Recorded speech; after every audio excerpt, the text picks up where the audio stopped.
অন্ধ মোহবন্ধ তব দাও মুক্ত করি, রেখো না বসায়ে দ্বারে জাগ্রত প্রহরী।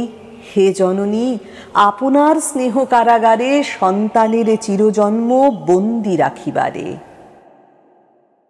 বেষ্টন করিয়া তারে আগ্রহ পরশে, জীর্ণ করি দিয়া তারে লালনের রসে। মনুষ্যত্ব স্বাধীনতা করিয়া শোষণ, আপন ক্ষুধিত চিত্ত করিবে পোষণ। দীর্ঘ গর্ভবাস হতে জন্ম দিলে যার, স্নেহ গর্ভে গ্রাসিয়া কি রাখিবে আবার। চলিবে সে সংসারে তব পিছু পিছু, সে কি শুধু অংশ তব আর নহে কিছু। নিজের সে, বিশ্বের সে, বিশ্ব দেবতার, সন্তান নহে গো মাতো, সম্পত্তি তোমার।